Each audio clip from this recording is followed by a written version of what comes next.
ये सीसीटीवी का फुटेज है जहां मंत्री जी के जो भाई हैं साफ साफ जो है इसमें दिखाया गया है होटल में कहीं कहां ले जाकर के जबरन जो है पिस्टल की नोक पर जो है जमीन लिखवाने का काम किया गया। सवाल ये है कि राष्ट्रीय जनता दल के कार्यकर्ताओं को गिरफ्तार किया जा रहा है और जो अपराधी छवि का लोग है उसको गिरफ्तार नहीं किया जा रहा। ये कानून का राज है या किसका राज है? अब बताएं, माननीय मुख्यमंत्री जी को जवाब देना चाहिए। होम डिपार्टमेंट उनके अधीन आता है और इतनी बड़ी घटना होती है और एक बार नहीं, इस व्यक्ति पर दर्जनों आपराधिक केस दर्ज है, लेकिन अभी भी जो है ये खुलेआम जो है ये व्यक्ति जो है घूम रहा है। ये साफ साफ पूरी सीसीटीवी फुटेज में ये पूरा ऑन रिकॉर्ड आ चुका है। तो यही सवाल है, ये हम लोग शेयर भी कर देंगे ये पूरा फुटेज आप लोगों के बीच। लेकिन घटनाएं इतनी घट रही हैं और जो डीजीपी पद का जो पोस्ट रह गया है या चीफ सेक्रेटरी का जो पद जो रह गया वो केवल ऑर्नामेंटल ही रह गया है। अब तो मंच पे सजावटी भी नहीं रह गया है। बिहार में एक ही का चलता है, वो डीके बॉस है। He is the super CM. हम बताएंगे आगे सब समय पे। बिहार में 90% जो अधिकारी जो फेयर काम करते हैं, जो परफॉर्मर है, उसको जो है सेंटिंग पे डाल दिया जाता है और जो डीके टैक्स पूरे बिहार में ब्लॉक थाना में जो घूसखोरी है उसका आखिरी बेनिफिशियरी जो है वो डीके ही है और सुपर सीएम है वो DK, super boss DK boss.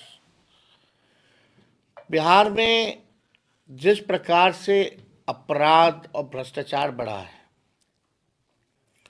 सब लोग देखिएगा, पुल गिरा, पुलिया गिरा, पेपर लीक हो रहा है लगातार, चाहे मैट्रिक का हो या बीपीएससी का हो, कोई ऐसा परीक्षा नहीं जिसका पेपर लीक नहीं। कार्रवाई किस पे की जाती है? कौन है गुनहगार? किसी पे भी नहीं। सत्ता का संरक्षण लोगों को मिला हुआ है पूरी तरीके से। आप देखिएगा प्रशासनिक अराजकता जो है वो फैली हुई है। और हम पश्चिमी चंपारण में आए हैं, या चंपारण के लोगों ने लगातार भाजपा के सांसद जिताते रहे। विधायकों में सबसे बड़ी भागीदारी भाजपा और एनडीए के लोग। मांग शुरुआत से थी और मुख्यमंत्री जी भी बात करते थे कि भाई यात्रा निकाल मंत्री यहाँ से केंद्र में, लेकिन जिस हिसाब से चंपारण का विकास होना चाहिए विकास नहीं हो पाया। हम लोगों के 17 महीने में 5 लाख लोगों को नौकरियां मिली, 3.5 लाख नौकरियां प्रक्रियाधीन हुई, 4.5 लाख नियोजित शिक्षकों को राजकीय कर्मी का दर्जा दिया गया, आईटी स्पोर्ट्स पॉलिसी बनाई गई, टूरिज्म पॉलिसी बनाई गई। हम लोगों ने मानदेय को दुगुना किया, तालमी मरकज़ के हों, विकास मित्र के हों, टोला सेवक के हों, शिक्षा मित्र के हों, आंगनबाड़ी हों, ममता आशा हों। हम लोगों ने 50,000 करोड़ का निवेश बिहार में लाने का काम किया। 20 शहरों में स्ट्रॉन्ग वाटर ड्रेनेज हम लोगों ने देने का काम किया।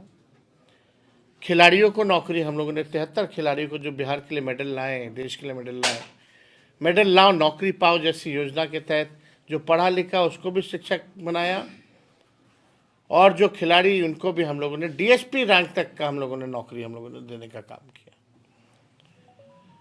वही गांधी मैदान पटना का, जहां छात्रों के हाथों में नियुक्ति पत्र मिलता था, लोगों के चेहरे में खुशी होती थी, आज वही गांधी मैदान पटना में छात्रों पर लाठी डंडे बरसाए जा रहे हैं, आंखों में आंसू है। ये फर्क है। तो मेरा कहने का उद्देश्य ये है कि 20 साल तक अगर आप एक ही ब्रांड का बीज एक खेत में अगर रोपिएगा तो ज़मीन भी बर्बाद हो जाएगी और फसल भी नहीं आएगी। अब समय है कि नए ब्रांड का नया बीज बिहार में रोपने का और आने वाले नस्लों का भविष्य भी अच्छा हो।